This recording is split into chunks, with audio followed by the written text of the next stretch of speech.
Hi, welcome. I see a lot of familiar faces, which is great, and I see some new faces, which is great, so I love it. In typical Prana fashion, we're casual here, it's fine. I want to just state expectations of what we're doing and why we're here. So the first thing we're here to do is everybody, I want you to help me say, happy birthday, Charlie, on 3. 1, 2, 3. Happy birthday, Charlie! So it's his birthday in 2 days, but this guy and what he's been doing for Prana and for us just in general, oh my gosh, he's just amazing, and we are so honored and grateful that he is part of our team, and we get to call him a colleague and a friend. Happy birthday. The other thing is, I know we're here to talk about sleep, and what I'm really excited about is there's so much out there about sleep. However, when I listen to these great podcasts that you guys are going to have access to and great products we talk about, which I have to say, we have no financial association with anything that we're talking about today except our services, obviously. But what I'm excited about is that every time I listen to something, there's stuff they're not telling that we do, and doctors don't even know. And it's not that doctors are bad or they don't know enough. It's just that no one's ever really shared it with them, and they don't get this in their training. So we are very collaborative at Prana. We get excited about someone doesn't know about what we do. And so instead of coming from an attitude of like, oh, they better know, I'm just excited that I can share. And also I want you to know none of us think we're sleep experts. We're just happy to tell you what the little part that we do that isn't really out there, okay? So that's going to set the tone a little bit about what we discussed today. I also want to let you know that Brandy has full permission to tell me if I'm rambling too much or if I'm talking too fast, because we have a lot to cover, and I don't even know that we're going to have Q&A tonight because we're so comprehensive in our handout, and then we have another resource page. We just kind of want to be live and dynamic and show you as much as we can and fit it all in, because everything we talk about tonight could probably have its own hour, hour and a half, 2-hour presentation. So tonight's just like, what do I do, guys? I skim things a lot, and they joke with me about that. Tonight's just like skimming it. We're going to try to dive deeper into some things, but other things, if we don't really get to them, like I want to highlight what we do as physical therapists that aren't really out there. But the other things you've probably heard before, like minimize, LED lights and things like that. That all is pretty self-explanatory. We can go into it in more detail if we have time. But I also want to highlight a couple things. Neil Cavanaugh over there from Hempfield Botanicals.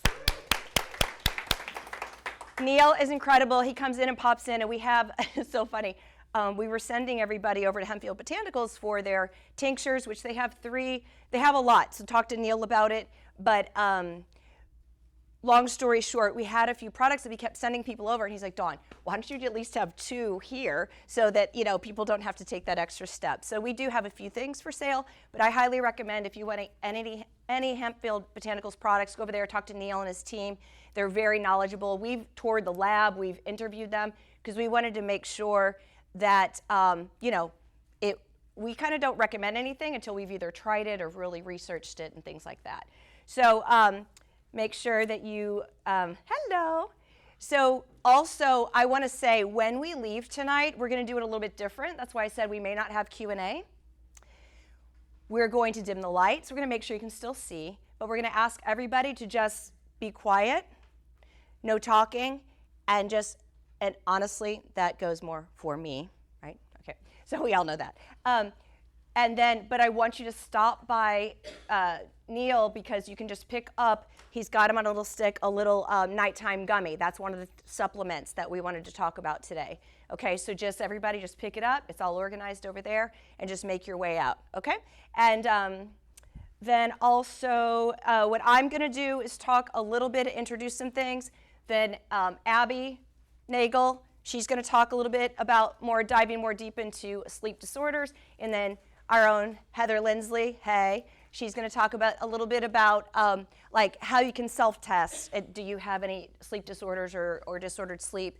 What can we start to do about it? And she and I will kind of share some of the details of what we can start to do about it, okay? Now, that's it. Okay, so most of you know Prana's philosophy and how we do things. because almost everybody, it seems like I've seen before. But I just want to highlight the reason we're here is to get to the root of the problem. If someone needs a CPAP, raise your hand if you do not know what a CPAP is or what it looks like. Okay. It's kind of a machine that goes over your mouth and nose, and it has a hose on it, and you're breathing. Charlie was joking, sorry, no offense if someone has one, because it's great if you need it, but like Darth Vader-ish, But anyway, at Prana, whether we're talking about a knee, we're talking about someone with an ankle problem, or anything, we like to see what is the easiest thing someone can do that costs the least amount of money, that requires the least amount of something that's invasive, like surgery or things like that, and that just makes people happier. So sometimes it's that simple of choosing the right pillow and positioning it well to open your airway, then you're not snoring, then you're getting restful sleep.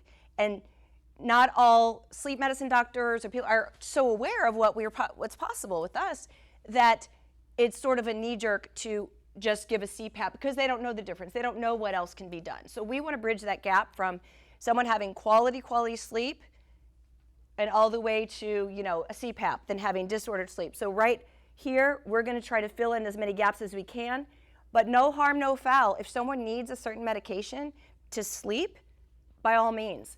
Or if you need a CPAP, by all means. But 9 times out of 10, just like with the knee, we can get people to minimize the use of a brace or an orthotic for the foot and stuff like that. Okay, so that's kind of the context of what we're trying to do here tonight.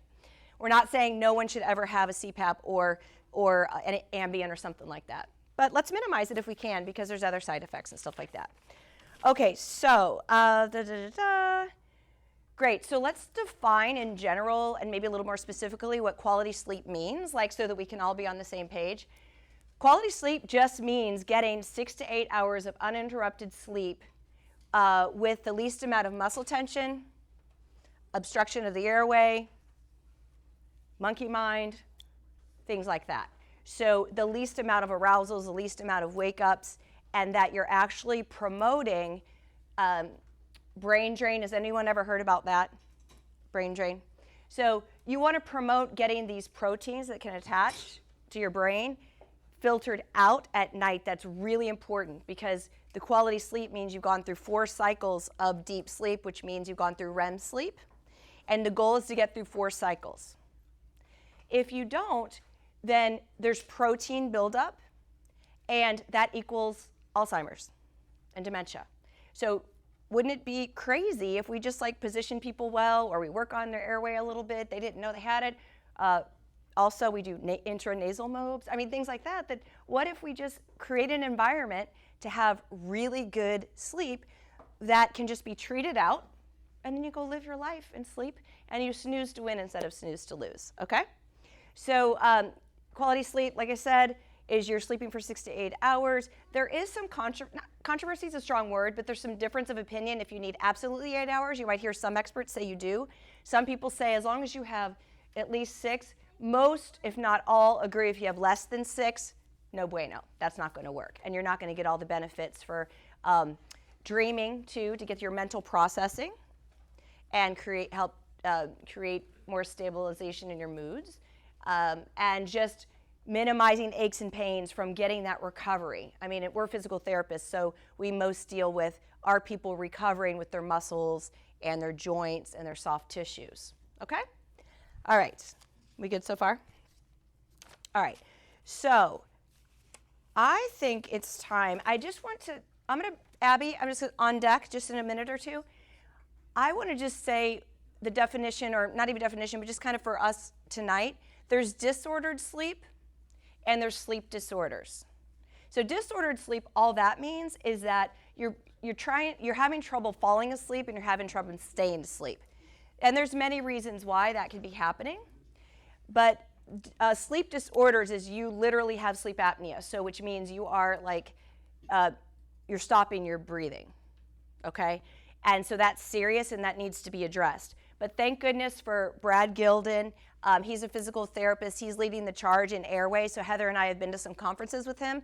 And everything that has to do with airway, meaning opening this part of your throat and your nose so that you can breathe, is very collaborative. So I might be able to position somebody well and because that's what I wanted to highlight too. So I'm talking about disordered sleep, means all the lifestyle stuff, but sleep disorders is when you actually have a diagnosis. The physical therapy intervention that we can do is, like I said, sleeping positions. I'm mentioning them now, but I'll go through it if we have time specifically. And then it's working on the structures that open the airway, and it's not just up here. Because what if someone is rounded a little bit in their thoracic spine, but then they go and their head's back like this, okay? So they could have airway restriction. So we would work on the mechanics, meaning does this move? Can I get it to move a little bit, the joint, the soft tissue, so that the thoracic spine has a little bit more mobility so the airway can open. So it's not always just the head and neck is the point I wanted to make. As therapists, we also can talk about supplements. We can talk about medications that work or not work. Not that we prescribe them, but we can talk about what seems to work and to go ask your doctor for that. So that's some of our interventions. But ultimately, if it's an airway problem, we lean on other airway-centric health practitioners like dentists, speech pathologists, myofunctional therapists, and I'll say what that is in a minute. Well, I'll just say it now. It's basically a personal trainer for your mouth and tongue. Because a lot of stuff, like Heather's going to go over, is simple tongue exercises. Who knew you had to stretch your tongue? Okay? And you do that, and all of a sudden your airway's open. Or we're like, oh, we go and send them to Dr. Bueller, who is a dentist who's airway-centric, and she's opening up a new practice. She has a practice, but they're moving locations. And Angie Lehman, she's the myofunctional therapist, is going to be in her office in Lancaster because she's in New York. So anyway, Heather and I we're excited about this because we'll have more collaborative care in Lancaster and not have to send people out. It's going to be more convenient. Okay? So the fact that we're talking about sleep disorders, Abby's going to come up and talk about sleep disorders, primarily sleep apnea. There is insomnia too, but I think we were having her focus on sleep apnea. And then disordered sleep is, I just want to highlight, and then at the end, if we have time, I'm going to go into more detail. But the biggest things that kind of counteract disordered sleep is usually people using alcohol as a sedative because they think, oh, I've had a rough day, I'm going to have a glass of wine or two or whatever your alcohol of choice is.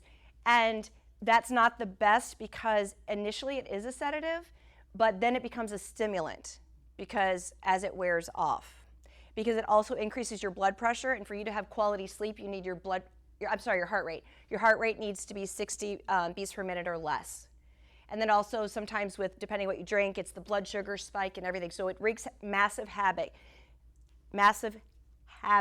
on your sleep. Like you're just not going to sleep well if you drink 2 or 3 glasses a night. However, full disclosure, all of us at Prana love to have a drink now and then. So we are not saying don't drink. We want you to minimize it because if your goal is to live your best life that you can ever live, this is one of your controllables. You got to know how to do it right. And that would be minimize it. Maybe on a Friday night, go to the fridge. Okay, fine. Have a beer or two at 4:30, 5. Or happy hour. There's a reason there's drinks at happy hour because if you had them then follow it up with some coconut water. Or just water and hydrate, and then maybe have another one at dinner, like at 7:30, but then none after that.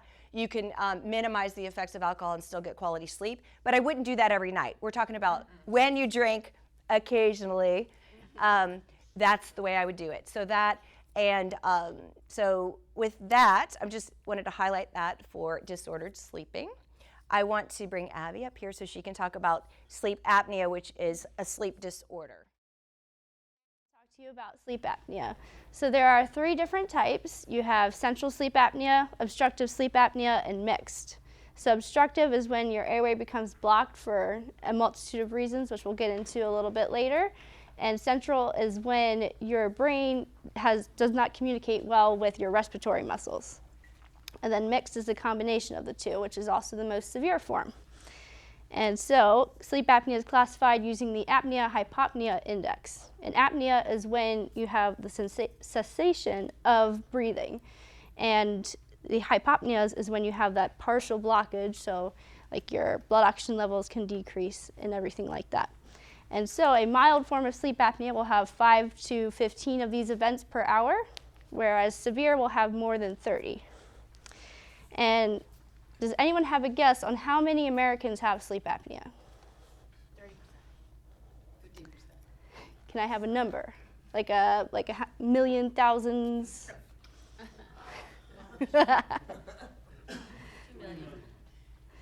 Okay, good guesses. A little higher. 10 million. All right, so it's actually 80 million that are diagnosed currently. And there's another 68.5 million that are either underdiagnosed or are unaware that they have it. So roughly 145 million Americans have sleep apnea, and that's equivalent to the 8th most populated country in the world. And so what are some common symptoms of sleep apnea? It's that really loud snoring, that abnormal breathing pattern, it's waking up with a dry mouth, headaches, severe brain fog, daytime fatigue, and much more. And so what puts you at a higher risk of developing sleep apnea? It's a smaller face, a narrow jaw, a small mouth, a large tongue. It can be due to large adenoids or tonsils. It can be due to hypermobility, if you drink excessive amounts of alcohol, if you smoke, lots of those things there. And so if it's left untreated, there are some serious cardiac side effects that can occur, such as cardiac arrhythmias, high blood pressure.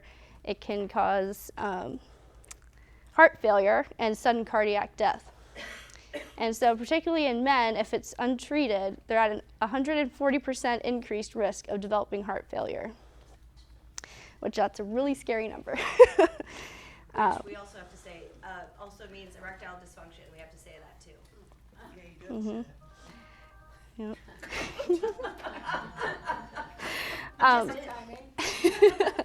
But kind of like what Dawn was cluing into was untreated sleep apnea can cause an increased risk of developing Alzheimer's, mood disorders like depression and anxiety.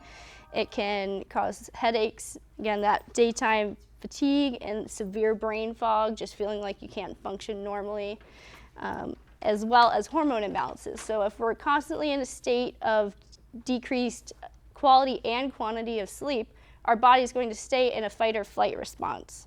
So our cortisol levels, which is our stress hormone, will really shoot up, which will also affect how well you can fall asleep, as well as Dawn had mentioned, our reproductive hormones, testosterone and estrogen, can really be impaired. And so when you picture somebody with sleep apnea, usually you envision someone who's larger in size, but really sleep apnea can happen in any shape, form, age, race, gender, anything like that. And I'd actually like to tell you my story because I was diagnosed with severe sleep apnea when I was 18 years old, and that was only like 5 or 6 years ago. But at that time, I was a lot more fit and healthy, and I had gotten sick for like a month and a half right before the COVID shutdown. And ever since that, I was like, I never felt the same. I was constantly getting sick, and I would like feel good for 2 days, and then I'd be like completely like dead the rest of the week. I was falling asleep in class. I had severe headaches all the time. I just had to take constant naps. My heart rate, like I could feel it was always racing. And so I knew something was off. And my family had also mentioned, like, your snoring has gotten really bad. And I'm like, yeah, right. But my dad had actually come in one morning and started videoing me, and you could see my body was kind of jolting and gasping for air, which that was really scary to see, especially at my age, because you never hear of that in someone so young. And then I started getting feedback from my friends at college. They're like, yeah, you just stop breathing for 20 seconds and I'm about to wake you up because I'm super worried about you. And then all of a sudden I just go, and I had no idea. And so I also had my smartwatch data to back me up. It was showing I was waking up 20 plus times a night, still had no idea that was even happening. And so went to my physician, showed her all the data I had. She's like, oh, it's probably allergies. Wow. So of course, take my allergy pills, nothing changes. So then have to wait a few months to see a pulmonologist, and they give me an at-home sleep test. So I just had to wear a band around my chest, a pulse oximeter, and a nasal cannula. And so that measured when my chest would rise and fall, heart rate, blood oxygen levels, all that good stuff. And so some of the fun things we found was I had an average of 32.7 apneas, hypopneas per hour. So it was crazy. So Stop breathing. yeah. And so I did some of the math. So that's roughly 264 times that I had these events within an 8-hour sleep period. And they were all lasting anywhere between 20 to 30 seconds, which is kind of like what my friends and family were saying.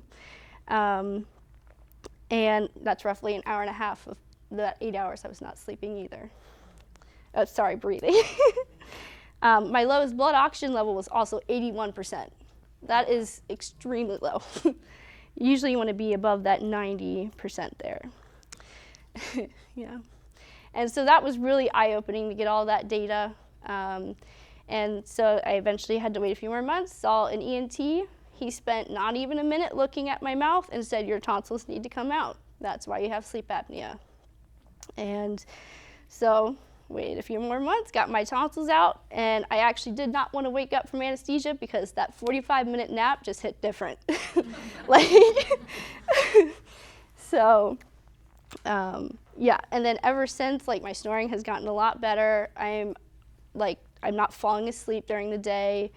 I'm not having headaches as bad. Like my quality of life just really shot up. And I had no idea what was going on, and I had no idea how crappy I was feeling until we found out about sleep apnea. So more of the story, if you relate to my story in any way, shape, or form, or even a relative, I would highly recommend getting checked out because, like I said, I had no idea how crappy I felt until it got fixed. All right, and you have there Lindsley, ladies and gentlemen, who has worked here for at least 15 years, probably. Yeah. Mm-hmm. She works here, but she happens to be one of my besties. All right, hi guys. All right, I have some books that I all read. You can pass them around and then there will be a test. No, these are some of the books that I've used for the research and that I've been really helpful for me in this kind of journey with breathing and sleeping, and I'll be referring to them in my talk to you today. So, okay, I got my goodies. All right, first thing I'm going to talk to you about is how you can test yourself to see if you might have some issue with breathing. And got my eyeballs in here. So let's first of all check your nose. And one thing you can do is check for how well you can breathe. So take one finger and breathe in through one side and check through the other. Maybe one side you can breathe in easily, maybe the other side you can. Just keep that, tuck that away, and see how that feels. Another thing you can do is, if anybody has their cell phone, get out your little flashlight and look at your neighbor. Get friends with your neighbor, turn on your flashlight, ask your neighbor to open their mouth big and wide. Come on, this is Prana, we all are friends. Stick your tongue out. Who doesn't have a partner? If anybody doesn't have a partner, and I want you to look in the back of their throat, and I want you to see if you can see down their throat, or if their tongue is in the way. Okay? You're looking for that little thing that looks like a punching bag. It's called the uvula. And you're going to tell them, I see your uvula, or I don't. Okay? Can you see the whole thing, or just the top of it? The more you can see of it, the better. Anybody else need help?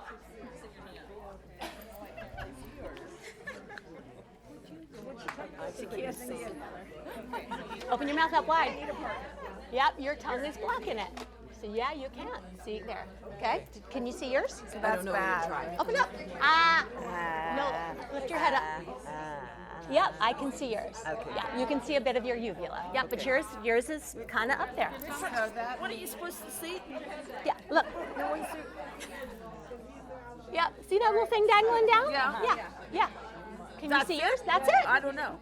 Okay, yeah, that's what you want to look at.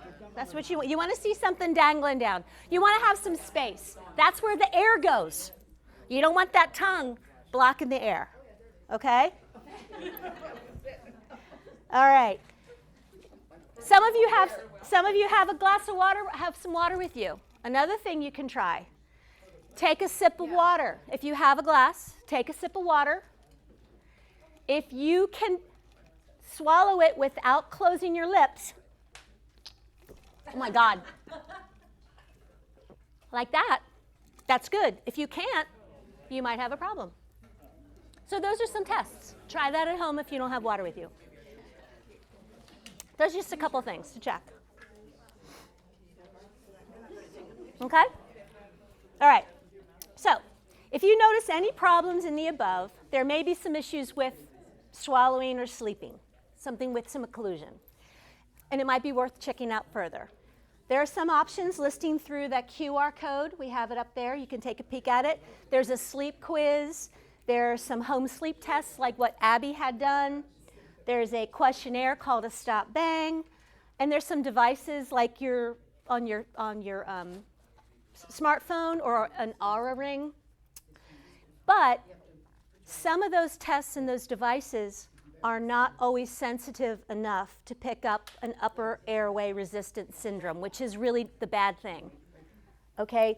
And individuals don't always fit into those classic symptoms that Abby mentioned, like the thick neck and stuff.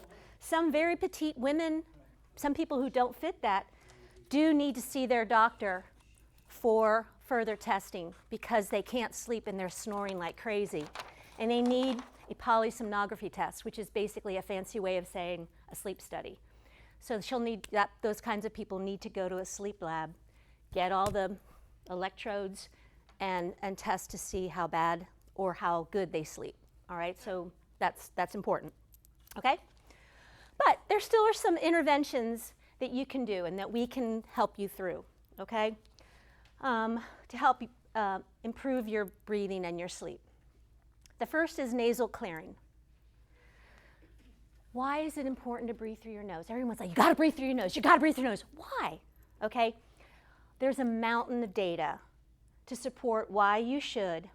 And tonight I'm gonna share with you a really cool experiment in support of nasal breathing. And it came from this really great book called Breath by James Nestor. And he did this really cool 20-day experiment along with a buddy. They both got baseline tests of their baseline tests of their physical well-being, and their nighttime snoring, their blood oxygen levels, their blood pressure, exercise, heart rate variability while riding stationary bikes, along with other general health measures. Then for 10 days, they plugged their noses with silicone things and taped their noses shut for 10 days, day and night, so they could only breathe through their mouths. After that, for 10 days, they opened their noses and taped their mouths shut just at night so that they breathed through their nose only at night. Each day, they were tested on their health data. Almost immediately, their snoring increased 1,300% from a few minutes a night to 4 hours. Think about what Abby was saying. They both developed obstructive sleep apnea with their blood oxygen levels dropping to sometimes dangerous levels. They reported consistent brain fog, anxiety, and irritability, and David developed a bacterial sinus infection. In the 10 days of mouth taping, right after that, all of their above symptoms reversed immediately to previous levels, except with the mouth taping at night. By the end of 10 days, while biking, their heart rate variability measurements, their cardiovascular health, both improved. So that's kind of interesting. However, some of us cannot breathe through our noses because we're congested. That's how I was. I was like, I can't breathe through my nose. I guess I'll be breathing through my mouth. But here's a method I learned at a conference from an amazing breath expert, Patrick McEwen. It's in his book, The Breathing Cure, which is right here. And I'm going to teach you how to do it. It's pretty easy. So this is for nasal clearing, guys. So if you feel kind of like your nose, if your one nose was kind of, okay, you can do it right now. Take a normal breath in and let it out through your nose. Pinch your nose with your fingers. Hold your breath. While holding your breath, Gently nod your head up and down 5 to 15 times, as long as you can, how comfortable you are with air hunger, which means your ability to tolerate not breathing. Just do that for 5 to 15 times. When you need to, let go and then breathe. Do that 6 times, resting for 30 to 60 seconds in between each session. All right? And you practice that throughout the day. Again, take a normal breath in and let it out through your nose. Pinch your nose with your fingers to hold your breath. And nod up and down 5 to 15 times, depending on how comfortable you are with what he calls air hunger. Repeat 6 times, resting for 30 to 60 seconds between each repetition. It's a slight nod, my hypermobility people. It's not. Thank you. Thank you. Sorry. Sorry. Thank you. No whiplash, guys. It's just like. Okay. But the most so it works. I used to not be able to. I used to not be able to breathe through my nose, and it worked for me. It really, you have to practice it, and the most important thing is the more you use it, the better it works. So practice it. It's worth it. It really is worth it. So there are some devices you can purchase to assist with nighttime nasal breathing while we sleep as well. There is these things called Mute. They actually go inside your nostrils and they expand your nose while you sleep. It's very attractive. But hey, you know, if you can breathe, it doesn't matter. There are the Breathe Right strips where you put on the outside of your nose that opens up helps with your airway. Sometimes during we're about in the pollen season, people like neti pots to actually clear out your sinuses, to rinse out all the crap that's in there that makes us get really congested. Sometimes that's really helpful. And then there are some sprays. Dawn has Flonase, I think, here. Some people, I know, we were told about Zyclear that has xylitol. Xylitol. Simply saline sometimes is really great. You just swish that in. That's the same kind of stuff that neti pots use. And then Beekeepers Naturals has xylitol and propolis, which is it's in the beehives. So I know people really like that stuff too. Because this could be a live document, because we have like products recommendations, and if you guys want to email us something that works for you and it kind of makes sense to us, we can add it. Like I said, we're all in this together, we're collaborative, so we're not saying we're sleep experts. This is what we know so far. Yeah, absolutely. That would be great. Okay. All right, now next, your tongue. Your tongue is the strongest muscle in your neck. But as some of y'all saw, it can also get in the way of our airway, and it also can get lazy too. A weak and lazy tongue lies on the floor of your mouth. I know you've seen it.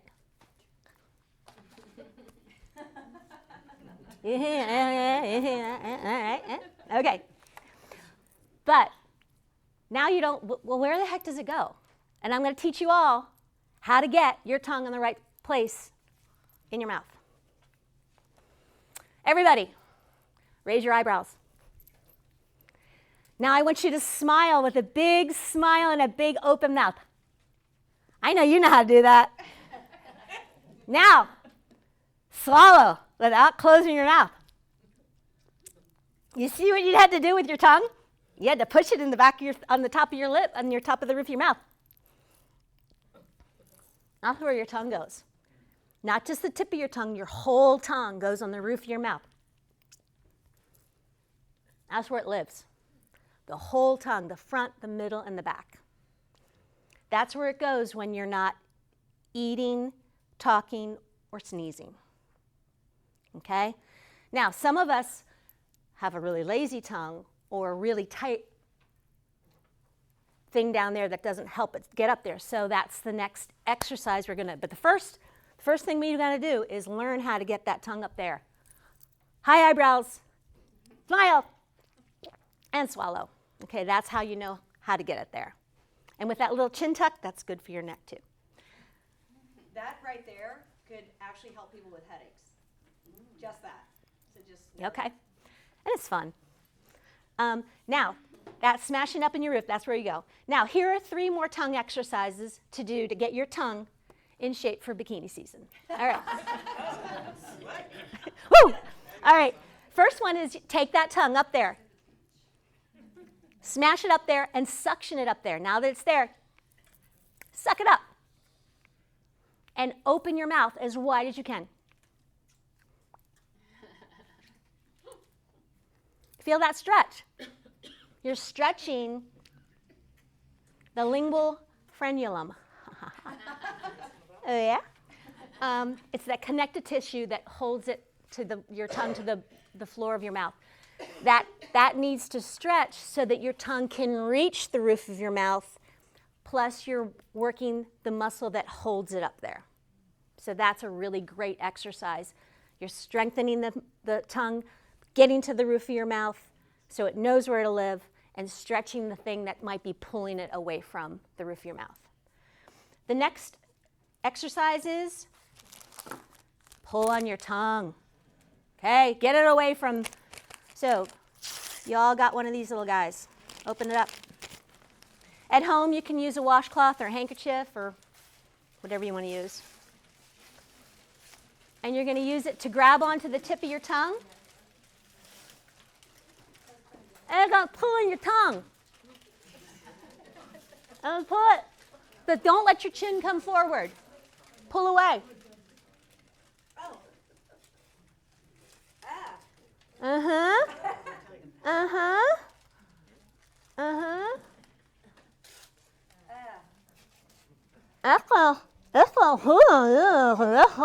Uh-huh. you pull in. And you do a little chin tuck. You're pulling against yourself a little. Yep. And then yes and no. Well, then you're going to take it and you're going to pull it. All right. And you're going to look to the left. And you're going to pull to the left. And you're going to look to the right. Uh-huh. Uh-huh. Your brain doesn't want to do that, but that's good brain exercise too. Because the nerves that make your eyes go one way are next door to the muscles that make your tongue move, and that's helping them slide and glide. So that helps do, it's like a little nerve glide for your tongue and your eyes. So pull on your tongue. It's good for your tongue. And last of all, you want to also make your lips kind of be mobile. So you're going to get your tongue in there. You're going to do a little monkey work. You're going to do circles around your, inside of your lips. 10 times one way. And then 10 times the other way. And you better believe I have a million more tongue exercises at Prana. There are tons of them, but these are just 3 fun ones, but really good ones to do. 10 one way, 10 the other way. But pull on your tongue, smash it up to the roof of your mouth, stretch that tongue, okay? Get it in shape. Oops, I have this upside down. Okay. All right. The last thing Dawn asked me to talk to you about is something really important called your vagus nerve. Does everybody know what the vagus nerve is? Anybody not know what a vagus nerve is? Okay. Your vagus nerve, we have things called cranial nerves. And your vagus nerve is the 10th cranial nerve. We have 12 of them. Instead of coming off your spinal column, like a lot of our nerves, they come out of your brain. Okay, so you know it's important. They're all covered with your cranium because they're important. And your vagus nerve comes off your brain stem, which is your lizard brain, which is the beginnings of your brain, okay? And it's responsible for innervating some pretty important structures in our body, like our tongue, our heart, our lungs, our digestive organs, and our sexual organs. Really important stuff. All the stuff that's in our belly, okay? In our viscera. It also helps modulate our body's homeostasis, our heart rate, our immune response, our inflammatory response. And it does it through balancing our sympathetic and our parasympathetic nervous system. Fight, flight, freeze, rest, digest. You've all heard about that, right? So oftentimes, and this is why I'm talking about this, is because when we struggle with sleep, often, when we struggle with sleep, either falling asleep or waking up and not being able to get back to sleep, it's often because we're stuck in this sympathetic dominant state. Oh shoot, what did I say last night? Oh, I have a heavy presentation tomorrow. I have too much on my plate. That monkey brain is going on and on and on and on and on and on, right? We can't get out of it, right? So sometimes what you have to do is stimulate our vagus nerve to help break us out of that state. So here again, just a couple strategies that you can employ yourself at night.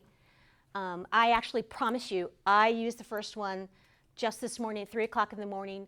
My old sweet dog got up at 3 o'clock in the morning because she is old and cried, and I had to go down and comfort her. And then I got up to bed and I'm like, okay, it's 3 o'clock. I have to get at 5. I need to go back to sleep, but I can't. I have the sleep thing tonight. And then I went, okay, breathe. And I used a breathing technique that from Patrick McEwen, it's called the Buteyko method. And what he calls it, I mean, there are many breathing methods, but this is the one I like. It's called to breathe slowly, deeply, and quietly.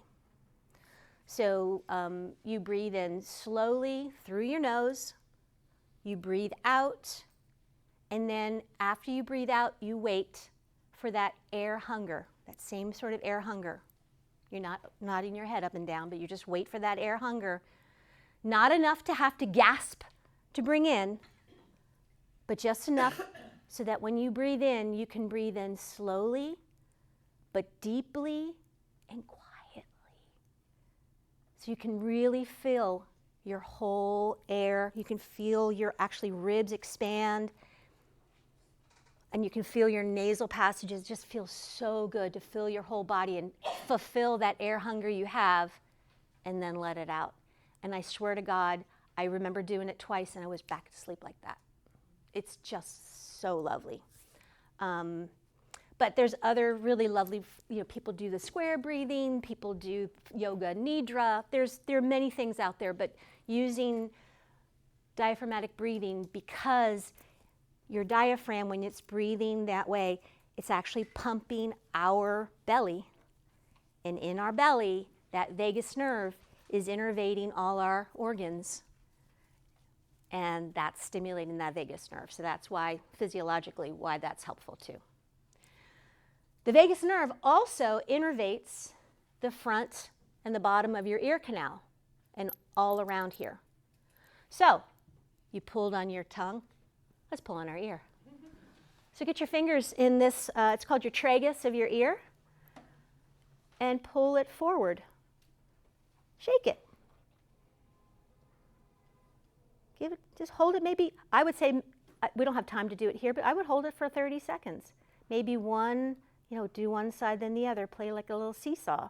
Heather, we have time to do 30 seconds. Okay. I'll do a full one so they can get Okay. and I just want to make sure. Yeah, we're good on time. Right or left, and then Abby, can you see the clock? You want to time it? Yep. Okay. Everybody, just pull, but you can go. Yeah, don't kill it. Just you know. But again, I like to kind of, and you're breathing, you're doing your nasal breathing, and I just kind of like to play with it.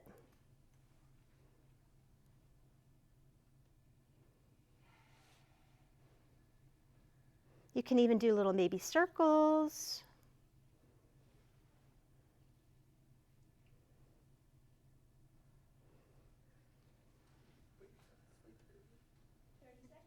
Okay. Is it the top part of the ear? It's this little guy right in the front. Oh, there. It's when people get that little stud in that tragus. That little nub, you kind of pull it towards your cheek. Okay? Oops, sorry. Nope. This little guy right in here. Hang on. That guy. Hang on. You grab this little guy right there. Oh, grab it. Doing something, but it's a little bit easier to grab there. It's that little guy in the front. This little guy in the front. Yeah, you got it. Yep. I was pulling the wrong cord. The other thing you can do, which is kind of fun, is you take the edges of your ear and you unroll them. It kind of feels good. Not right around the edges. Just kind of play around and roll around the edges. Right around the tops are easier. That helps your vagus nerve? Where is, I mean, does the vagus nerve come all around? It innervates right in here, but you can stimulate it you can calm it because you're pulling on it. It's pulling on it when you're. First time you were saying like, yeah, where is that? So right in here. Oh, right there. What they might notice if they're getting like a vagus release, like when they're going into their parasympathetic, what are they going to be noticing? Sighing, yawning. Oh, I was going to say that, okay, yes. So some of the things you might feel is I was going to do, that was my last thing. Oh, okay, sorry. That's- Stephanie just asked to say that. She noticed. That's the last thing I was going to, is the exercise. But anyway, I'm going to say that for last, if that's okay. Yeah. But just again, it's just that's a wonderful calming thing. But anywhere working around your ears, because your vagus nerve it comes out of your cranium right here. So any type of work around your ears. That's the next thing. This is my electric toothbrush. And I have some gauze and some tape around it. And if you sleep by yourself, you can do this at night. Your partner might not like it, but this is another really nice thing. Whether you're asleep or distressed, a lot of people, this is a very lovely thing to do for stress. We also have a stress ball here, or any of those like really cheapo vibration things you can get at the dollar store. Come on. Another place to put something that's vibrating is right here. And the reason that this is a really lovely place, I'm going to turn this off, is because your vagus nerve comes out behind both ears, it travels down, and it's very superficial underneath your breastbone because it comes down here, right underneath your sternum, your breastbone, before it goes into your stomach and the rest of the viscera. So this is a really lovely place. You can vibrate. You can even, if you don't have that, you can bang on your chest bone too. Oh! All right. That's probably why Tarzan did that. I don't know. And the last but not least, there's this great book called Accessing the Healing Power of the Vagus Nerve by Stanley Rosenberg. Got a lot of stuff from him. And this is called The Exercise by Stanley Rosenberg. And what you do, you guys can do it here. If you're feeling stressed, you just put your hands behind your neck. You can be lying down, you can be standing. And then all you do is you avert your eyes, head forward, you avert your eyes to one side, to the left or to the right. Breathe through your nose. And then you just wait. And what you're waiting for is for your body to either do one of three things: to sigh, to yawn, or to swallow. And the reason being is, back when we were cavemen and women, if there was a saber-toothed tiger in our cave, I don't think any of us are going to be hungry and we're going to be salivating, be hungry for dinner. We're not going to want to swallow. We're not going to be sighing because we're really happy and or we're not going to be tired. We're going to want to get in our butt in gear and get the heck out of that cave. So that's what you're waiting for, your body to just let itself relax. So waiting for our body to calm when we turn our eyes to the side, to sigh, swallow, or yawn. And then even if you're still feeling it, maybe turn your eyes to the opposite side. So those are, and again, I got a million of them. Wait, what do you do with the eyes? So you make your eyes, just avert your eyes to one side. That's all. Just turn your eyes to one side. Now look, I'm not pushing. Just let your eyes turn to the side. It's a nice, easy. Yeah, just a nice easy turn to the eyes. Just turn your, I think your hands are here to keep your nose straight. So you're not turning your head. You're just letting your eyes avert to one side. Nice and easy. You're not killing it. Thank you. That was great. And now, I learned stuff when I do it that way. I love working with you. Help me in a moment. Okay, so I do want to get to sleep positions because I just want to show you a few key things that maybe you didn't know and you can use tonight. But before I do, I just want to say a little bit about melatonin and kind of sleep aids. What a lot of people use, I talked about that a lot of people use alcohol as a sleep aid and why that's not the best thing to do. I forgot to mention that it also relaxes the muscles of your throat. So a lot of times when you do drink and you get that sedative response, it occludes your airway. So that's another reason why alcohol isn't like the best thing to do right before you sleep. And definitely not every day. And then the second thing is the reason melatonin is, and I'm telling you guys, I just learned this like not too long ago. Maybe you guys know this, but I was excited to learn this. Melatonin in other countries, you have to get a prescription, just like you have to get a prescription for our estrogen and progesterone and things like that. It's a hormone. So people are out there using melatonin, and it's not regulated by the FDA, and so you don't even know how much is in there, and then people are overdosing on it, and then they're getting lucid and bad dreams. There's just a whole host of reasons why melatonin isn't the answer. And I'm talking really fast because I don't want to spend too much time on it because it's all in that podcast. He does a really good job. But I want to highlight some other things. Melatonin messes with your SSRI medication. So if any of you are on anxiety medications, it messes with that. It messes with your birth control. I don't know if we have to worry about any. Yeah, exactly. And and it messes with your heart medications and stuff like that. So it is not the thing to use. And it absolutely 100% should never be used in children under the age of 18, and pediatricians are saying that it should be. But no, then you're teaching your child that they need a pill to sleep. And they make like 4 times the amount of melatonin, so they probably don't need it anyway. So you have to teach them strategies. I know that's harder, parents, for us, but we have to go the distance and teach them strategies, teach them sleeping positions, teach them how to wind down. You know, the guy in the podcast says you need a runway to land the plane, so you've got to prepare yourself. So that's why at the end of tonight, we're just gonna kind of do some breathing, play some delta waves, which help. We're gonna dim the lights, and you guys go about your night and hopefully sleep well, okay? So I want to, yeah. Yep. Birth control, is that just pills or is that all birth control? Good question. I'm not sure, but he was saying it just messes with birth control because it is a hormone. So just, yeah. Rachel's like, let me write this down. All right, so I would like Neil from Hempfield Botanicals, since we do have a little bit of time, I'll still have time for sleeping positions. I think it's best coming from him on what products they have, because I get overwhelmed, like what's out there. But I would like him to mention just what the 40 Winks is, and then their new sleepy gummies, and what it is, and why we should use it. Neil, thank you. Yeah. Did you get a mic? No. Okay. Here. One moment, because I want them to be up here. All right. Do a little dance, which, you know, I always like to incorporate that. Let me dress the mic as all right, there you go. And then I'll just take it back. Okay. Or Hello, everyone. I'm so happy to be partnered here. It's a great relationship for us at Hempfield Botanicals. We are in Lancaster City. We've been here and doing the CBD hemp thing for going on 9 years now. Our parent company has been around for about 17 years. We work in the spa industry across the world. So it's great to have a unique little business here in Lancaster County. But we'll skip right into CBD and sleep. There are a couple things. Anytime someone comes into the store and they're like, hey, I need something to help me fall asleep, that just opens up a lot of questions. It's kind of like a chicken egg thing for me.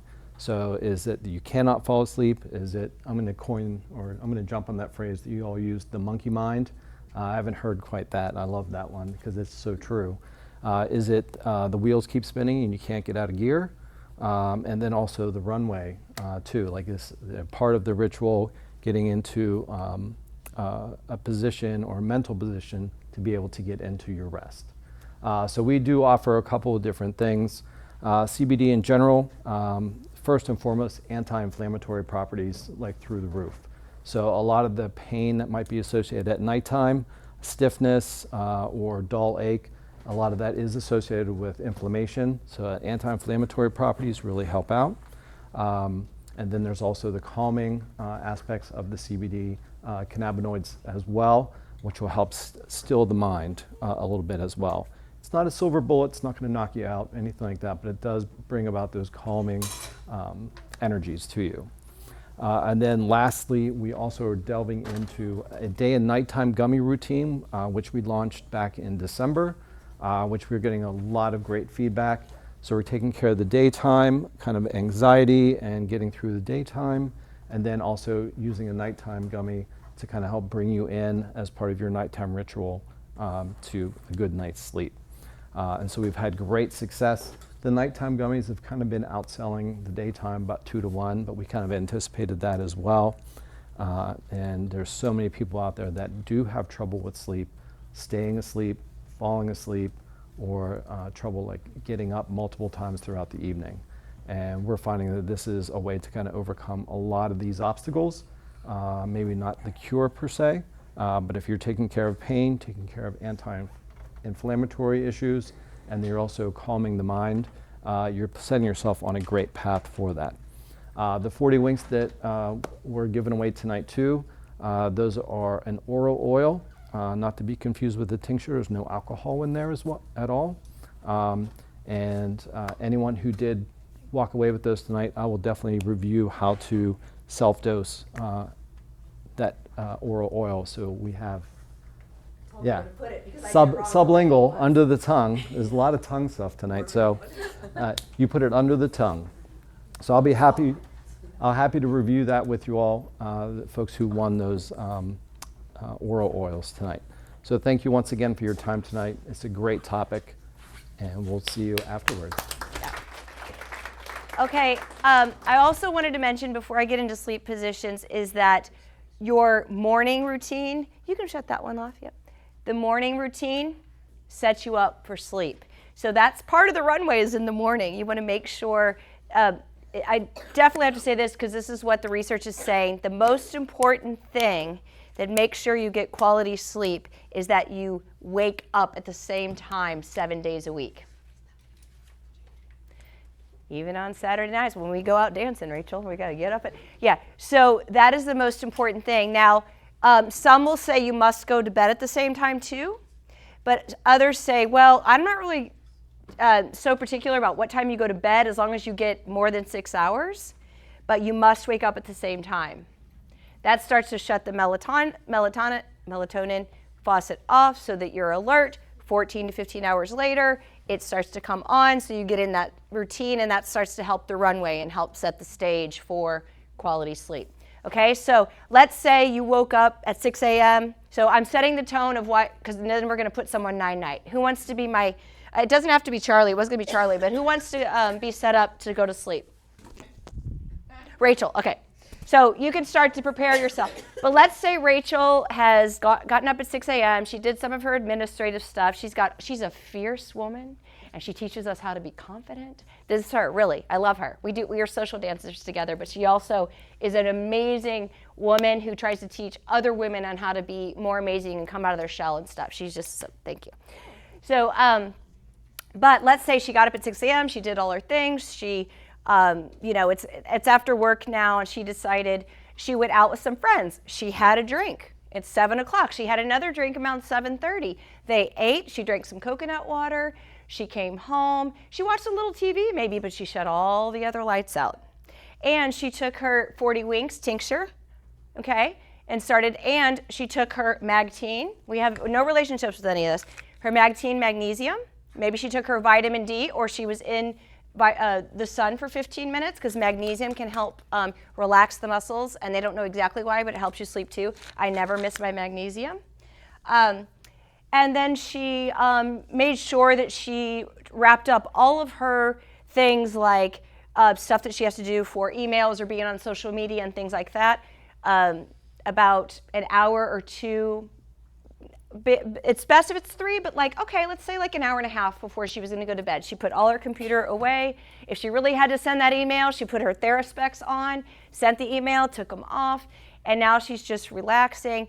Maybe she took a hot shower. Maybe she did a little yoga. She did a little stretching. And then she was like, okay, I'm feeling a little bit tight. I feel a little bit anxious because I have to give a presentation tomorrow or something. She did some of the ear pulling. That was like, what, 30 seconds, Heather showed us? She did a little bit of the tongue stretch. What, you have to wait maybe 30 seconds each side? That's a couple of minutes and you're done. And then maybe she journaled. We didn't mention that. Maybe she journaled a little bit, and now she's ready to, did I miss anything, Heather, that maybe else? I mean, you just layer these on, you know, and there's other maybe supplements, but those, I hit the big ones. And if you have the 40 winks and you have some magnesium, that's pretty much all you need. Now we want to make sure that maybe she tested herself. She felt, because of the pollen, she felt a little stuffed up in her nose. She wanted to make sure that she was breathing through her nose. And what we also didn't say, what she's going to do, she's like, that sounded cool what they were talking about. I'm also going to tape my mouth shut. And so she double checks with it's not Heather's technique, but the one she highlighted about clearing the nasal passage, the nasal pathway, so that you can actually breathe, okay? So remember, we included it, we breathe and stuff like that, but then we just took an inhale in, we included it, we nodded up and down, but not like this, Abby, okay? Until you had the hunger, and then you took a breath in. Maybe you did that like 6 times. She's like, I'd like to try this mouth taping, because Joseph said that sometimes I sleep with my mouth open. So then she just takes, this is just surgical tape, and just did this. Now she's ready to set up to go to bed, and I just have to move this stuff off.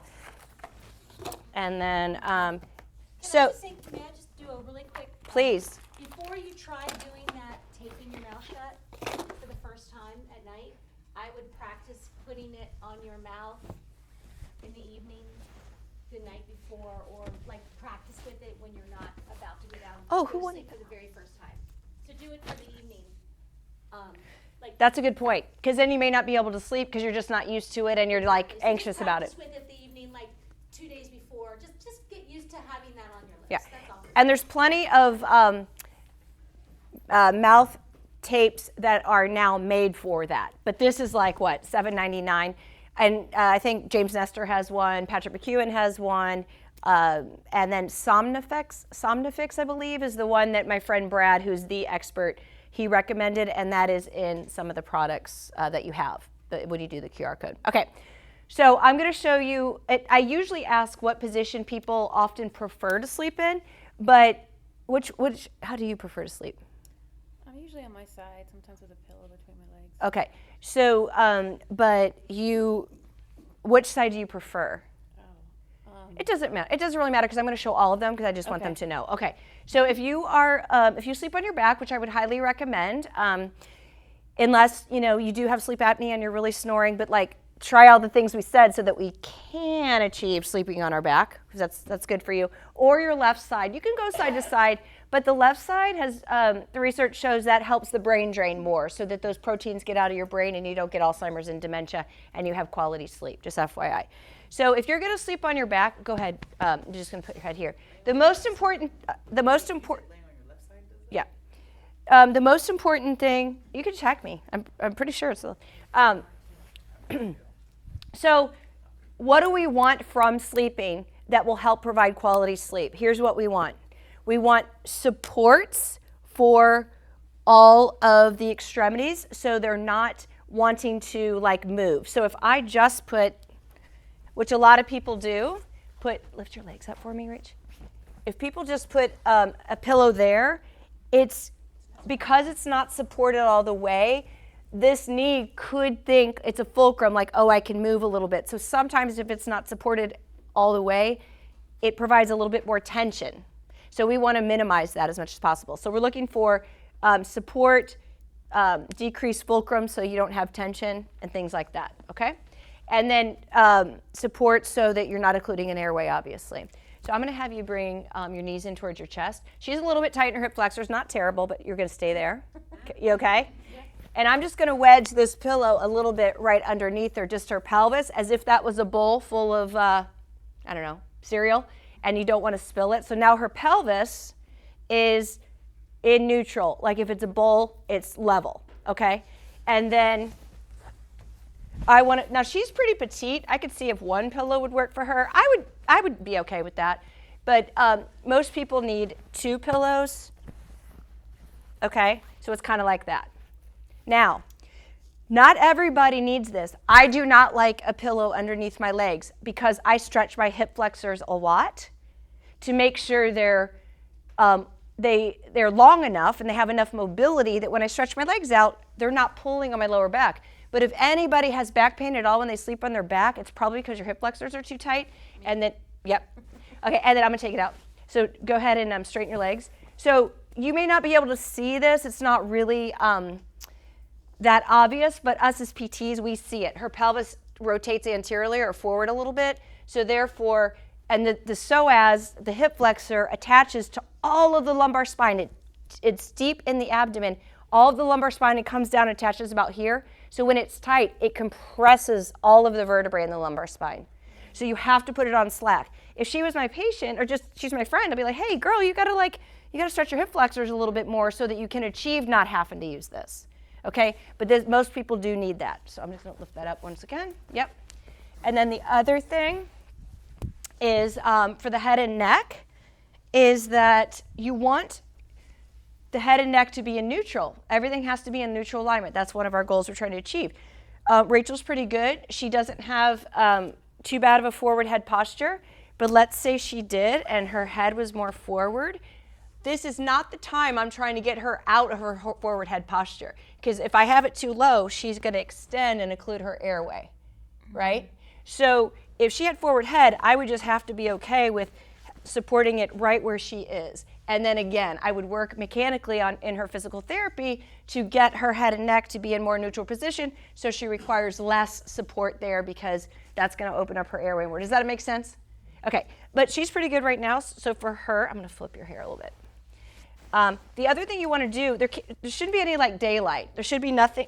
This has to go all the way. She's a little bit tight in her pecs. We all are, because we're like phones, computers, whatever, cooking dinner, everything's here. Everyone should be doing rows as part of their exercise program. I mean, just because we're all so forward. So, but anyway, I digress.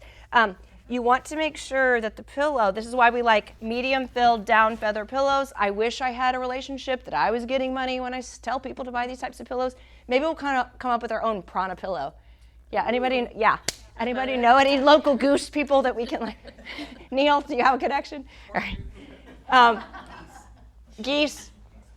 So anyway, I just want to support her through her head, neck, and a little bit of shoulders. Now, raise your hand if you sleep on your stomach. It's okay. We won't make fun of you. Actually, we will make fun of you. No. It's really not a good idea to sleep on your stomach, and not because, there's reasons. Because you're compressing and rotating at the spine, and then it's not getting any blood flow, and you don't get any healing and recovery. You're just asking for a herniated disc once you're like 50 and like surgery. So please don't do that, and we can help you through that. I was a recovered stomach sleeper. In the 90s, I got my navel pierced so I wouldn't be on my stomach, and that helped. So for 3 months, I couldn't lay on my stomach, and it looked cool too, so I was good. So what I did, so Rachel, I'm going to bring this kind of over you. Is that okay? Yeah. I literally was used to proprioception, so I would put the pillow, let me just do this part to myself. Because I literally put it like this, and I would try to not turn my head that much so then it wouldn't tighten my neck. I needed that proprioception, something there. I couldn't just like lay like this. If you have a weighted blanket, sometimes that's good, but not so much in the summer. People don't really like that. But I am almost always with a pillow on top of me. I don't need to have it like on my face anymore. But what you do want to do if you have some shoulder stuff, or just, I use my hands all the time, treating you guys, but also computer, phone, dog walking, working out. So I like just supports just on my arms. If I have my dog here, have a pillow here. Yeah, okay? So side lying. Everybody good on that? Mm-hmm. Okay, side lying. You're going to go on your right side just because it's facing them. Just make sure that, if I need to cover you here. Yeah, give me a towel. I got it. All right. It's okay. You guys all know what I'm doing. Let me tell you, if anyone doesn't care, it's Rachel and me, right? We're like, whatever. Okay, so for Rachel, see, that is not going to work for her. Is her neck in neutral? You didn't have to go to PT school to see that's not in neutral, right? However, this feather pillow would work if we weren't on this vinyl, because I do this. This is how I sleep. I just kind of like fluff it up, and I'm gonna hold it for her. But on the sheets, it usually works. Yeah, I wouldn't, but she'd have to find that neutral position, and then lift this arm up. You want to do that? For sure, and at least I do because of what I described already. However, there's something in Rachel that must happen. Hold on, no, I didn't lose it. She has a nice kind of hourglass figure. So this is the most important thing for Rachel. Well, her head and neck is too. She needs a little bit of support right here, and I have to do this too. And there's a couple ways I do it. We could do it by using towels. I personally don't like doing that because I don't want to have to mess with the towel. Lift up. But I just want to show you because sometimes that's the easiest. Lift your leg up.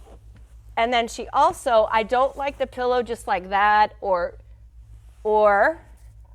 like that. Lift your leg up. It's got to be, it's got to be from the groin all the way to the ankles. And a standard pillow works for her.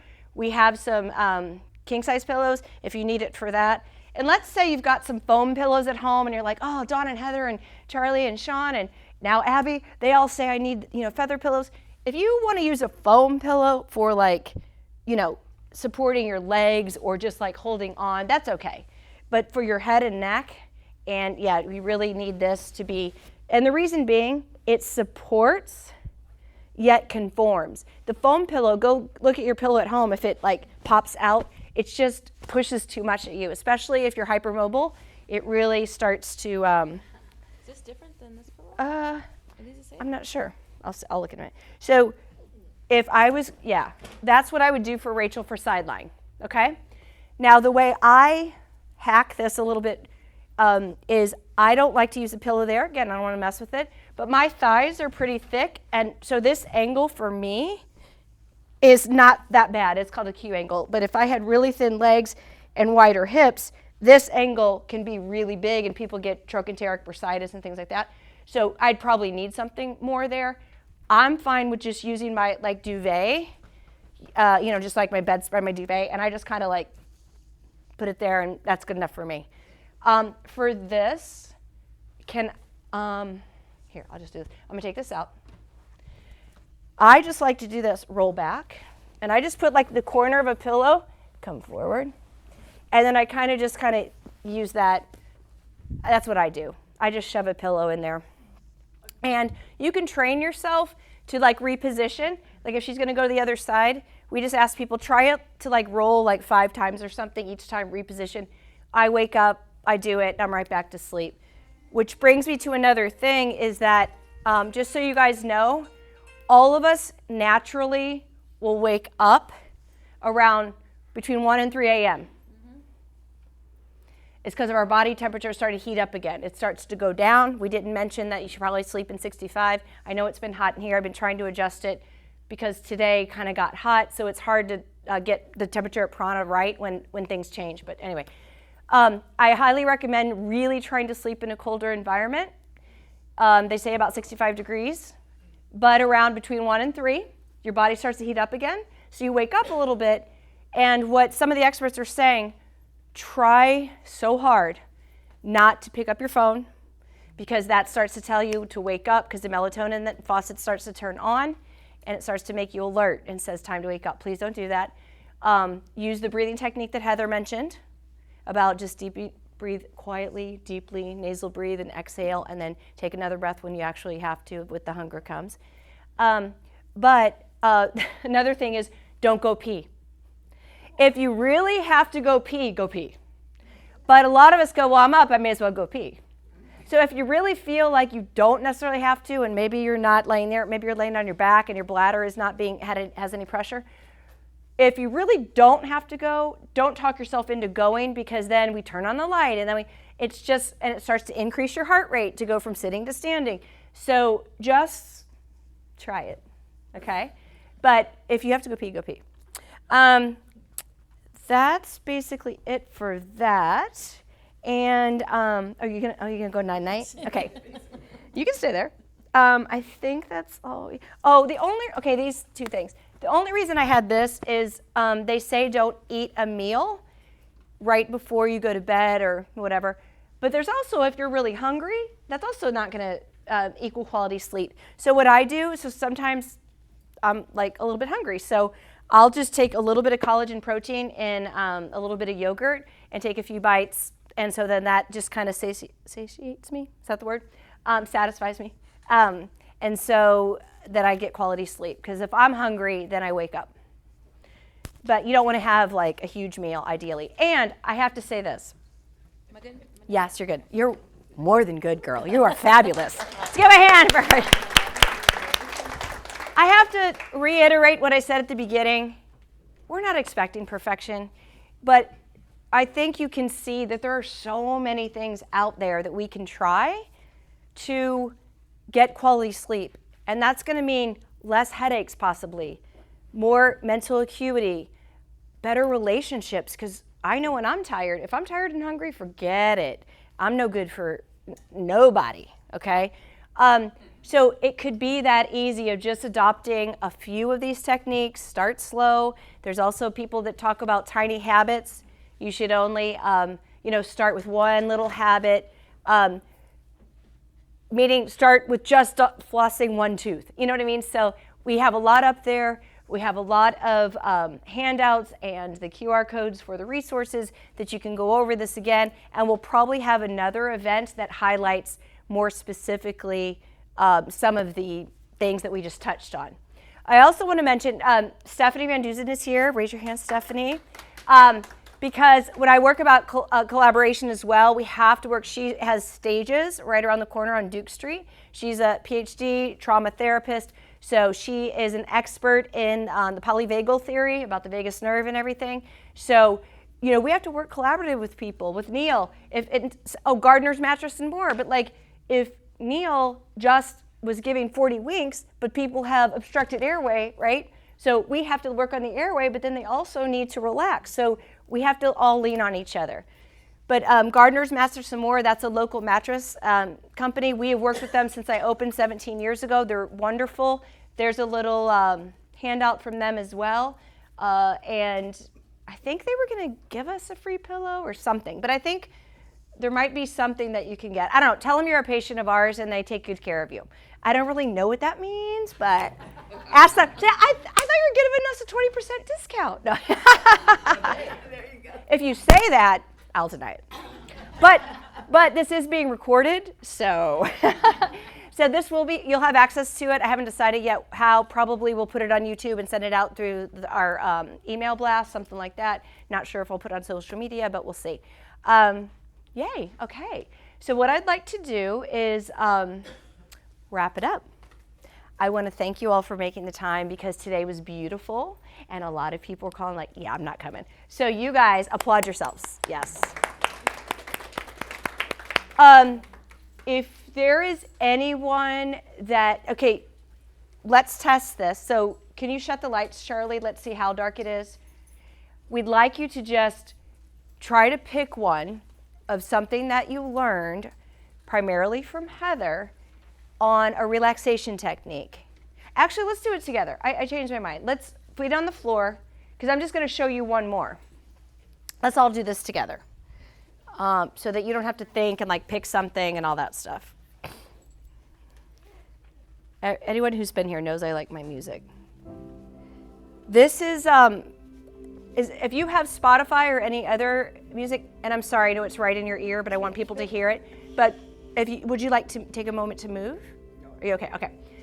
These are delta waves. This helps calm the nervous system by minimizing cortisol and helping you get into quality sleep. So that is another thing you can do. And I just put in delta waves to Spotify and this came up, okay? So we're gonna do 4, 7, 8 breathing. It's breathing in with your nose, nasal breathing, 4 seconds.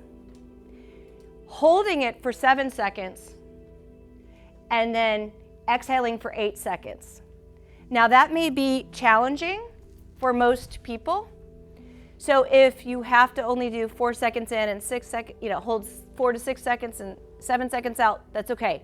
But I'm gonna try to take us through 4, 7, 8 breathing. And then what we'll do is we're gonna do it, I'll set a timer, which isn't gonna be really relaxing. We're gonna do it for 3 full minutes, and then we're gonna leave. And I thank you all for coming, and yeah, and I hope you go night-night and you snooze to win.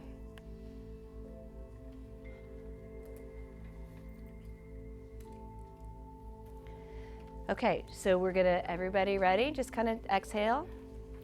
And then we're gonna inhale through our nose for 4. 1, 2, 3, 4, and hold. 5, 6, 7, and exhale for 8. 3, 4, 6, 7, 8, and inhale through your nose. And hold. 6, 7, and exhale for 8. 4, 5, 6, 7, 8, and inhale for 4. 1, 2, 3, 4, and hold. 5, 6, 7, 8, and exhale. All of this is nasal, guys. Now count on your own. Remember, inhale 4, hold 7, exhale for 8 full seconds.